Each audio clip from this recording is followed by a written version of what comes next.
Pourquoi certaines personnes dorment ou ne comprennent rien quand elles lisent la Bible? C'est une question que beaucoup se posent, sans oser en parler. Tu ouvres ta Bible, tu commences à lire, et soudain, tu te sens fatigué, tu t'endors, ou tu ne comprends absolument rien. Est-ce normal? Pas du tout. Et voici pourquoi. Premier, la Bible est un livre spirituel, pas ordinaire. Quand tu lis la Bible, tu entres dans une dimension spirituelle. Ce n'est pas un roman ou un simple livre d'histoire, c'est la parole vivante de Dieu.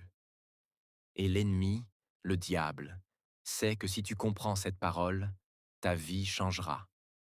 Alors il met en place des blocages. Sommeil soudain, pensées vagabondes, distraction, ou même une sensation d'ennui. Ce sont des attaques spirituelles déguisées. 2. Sans le Saint-Esprit, la Bible reste un mystère. Beaucoup lisent la Bible comme un simple livre, sans demander l'aide du Saint-Esprit. Mais la vérité, c'est que seul l'Esprit de Dieu peut te révéler le sens profond des Écritures. Sinon, tu risques de lire des pages entières, sans rien recevoir, comme un écran devant tes yeux. C'est pourquoi David disait « Ouvre mes yeux, pour que je contemple les merveilles de ta loi ». Psaume 119, verset 18.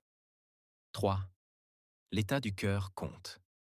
Si tu lis la Bible juste par habitude, par obligation, ou sans véritable soif de connaître Dieu, tu ne recevras pas grand-chose. Dieu se révèle à ceux qui le cherchent avec sincérité. La parole ne s'impose pas, elle se donne à ceux qui la désirent. 4. Parfois, c'est aussi naturel. Il ne faut pas tout spiritualiser.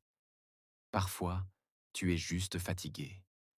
Tu lis la Bible à la fin d'une longue journée, les yeux déjà lourds. Résultat, tu dors. Il est important de choisir des moments où ton esprit est alerte, où tu peux vraiment méditer et écouter Dieu parler. En résumé, la Bible n'est pas difficile à comprendre, mais elle demande un cœur ouvert, une bonne disposition et surtout l'aide du Saint-Esprit.